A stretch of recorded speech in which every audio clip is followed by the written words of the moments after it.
Hey guys, I'm doing a tutorial today. It's going to be a multi-layering tutorial where I recreate the skull from a recent piece using a vinegar and gum combination with the traditional stained glass painter's paint. As you can see here, I've got my tracing lines already fired onto the glass. This makes things a lot easier as far as in case you make a mistake during the painting process. So in creating a mixture of paint, we want to put our paint on the palette and then add our gum arabic. It's going to be a pretty healthy dose of gum arabic. The completed portion here is maybe like just a tiny bit too much. I find that I could have had some better results if I used just a little bit less, so maybe just a little bit less than this. Whilst the paint's dry, mix the gum arabic through thoroughly.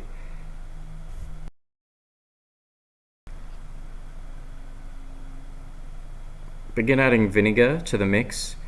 You can add as much vinegar as you like depending on how thick you want the paint to be. If you want to have some really thin layers at the beginning, which I would recommend, you'll probably want to add quite a bit of vinegar and water it down quite a lot. Give the paint a good mulling. I have a theory that the vinegar in the mixture breaks down the paint a little bit more, similar to ceramic slip. You then want to test on how firm the paint is, and you can see that it's taking quite a bit for me to rub it off with my finger, but it does come off. I generally use these brushes for application. I generally prefer the small brushes as I have a bit more control over how much liquid is on the surface of the glass for my first matte. I then use a badger brush to badger the surface. I'm going to go do a stipple matte on this one, as I quite like the texture, and the texture is like pretty similar to a skull, I guess. Whilst the paint is still drying, I ponce the badger brush on top of the glass to create this nice stipple texture. Once dried, I start removing portions of the matte. Just sort of taking out the general highlights. As far as brushes go, I've got some pretty cheap hog bristle brushes that I've cut down. Made sure the ends are like quite straight for the purpose of making the bristles quite stiff to remove the matte. If the bristles are too soft, they're not going to be able to remove the matte at all.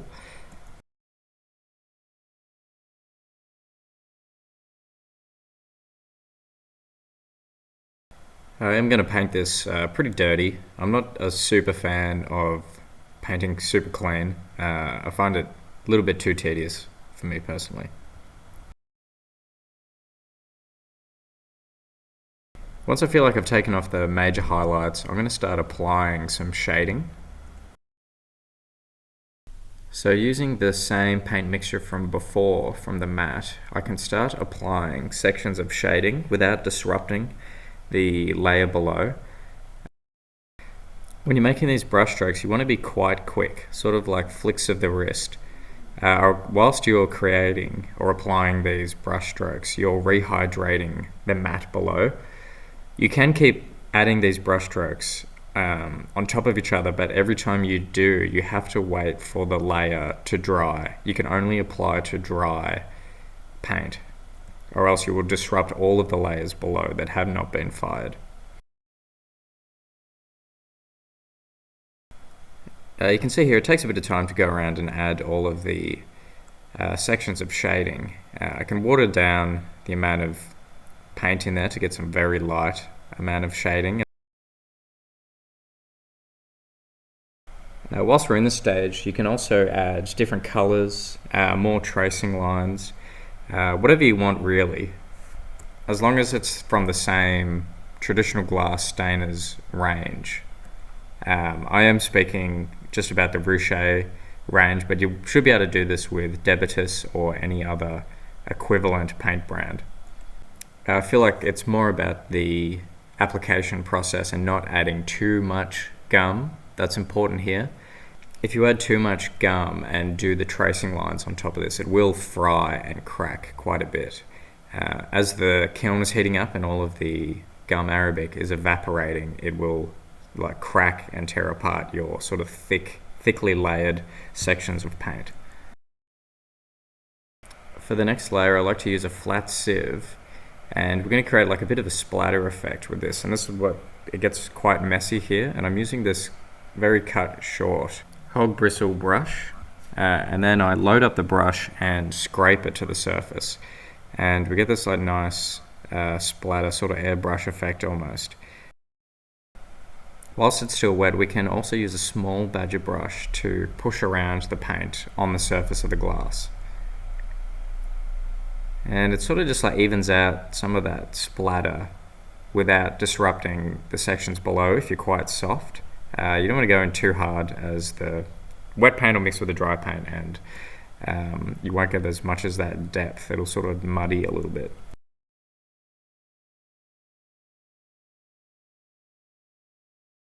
Depending on how much paint that you've loaded onto the brush and how watered down it is, we can really get some like light and dark tones onto the surface of the glass.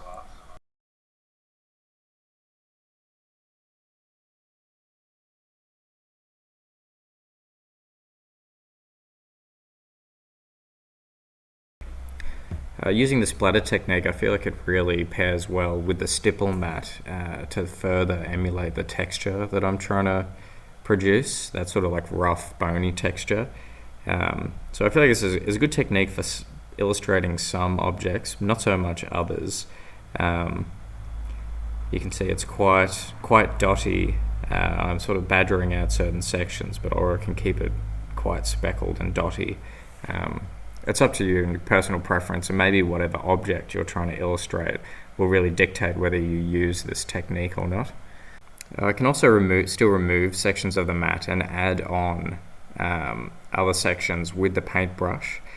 So whilst we're working in this same medium, the vinegar gum medium, you can keep adding and subtracting and like building up in certain areas, taking off in certain areas to get your desired results.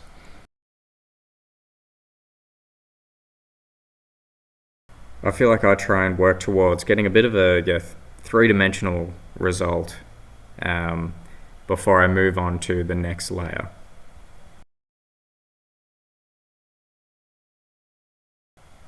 So you can see that now that we've finished with the vinegar gum Arabic layers, there's quite a bit of paint on there, but we also have some straight clear sections that, whilst they look good on the light box, I think they'll look a bit weird with just pure sunlight coming through them. We'll be able to see the objects behind the glass a little bit too much.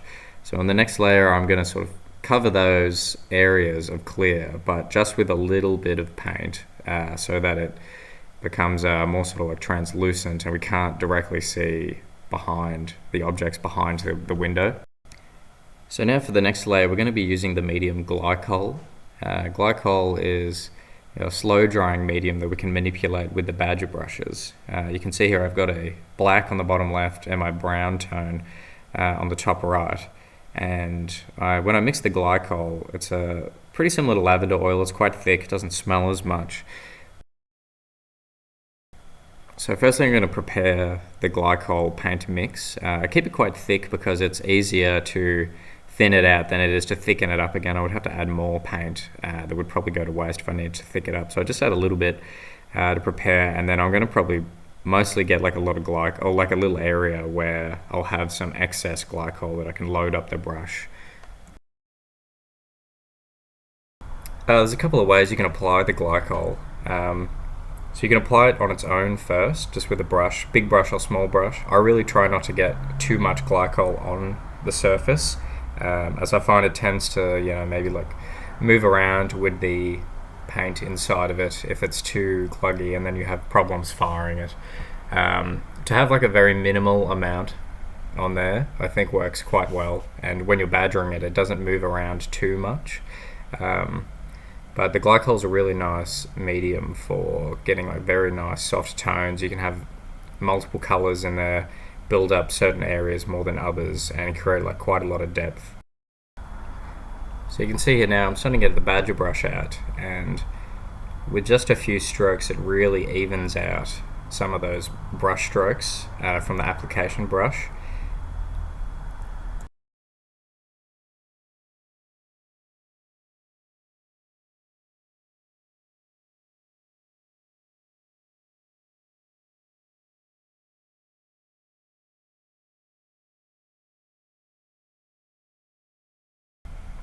So the way I like to work is to sort of cover the whole thing in a light-ish tone, like not an entirely even tone, but to just put a bit of paint here, a bit of paint there, and then work up from that, smooth it out a bit, and then work up slowly, because you want to get all of those large areas done and badgered before you start doing all the smaller details.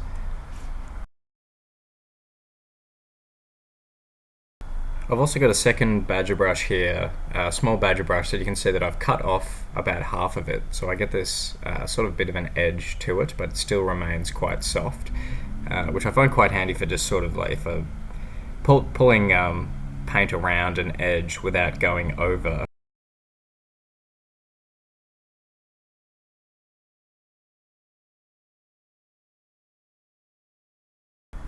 To create highlighted sections or remove some of the glycol paint, using a cotton bud works quite well. You don't want to rub the cotton bud on there, so almost like roll it, as you don't want to disrupt any of the previous layers. And then something like a little quick badger afterwards works quite well as well, just if you want to smooth out the edges.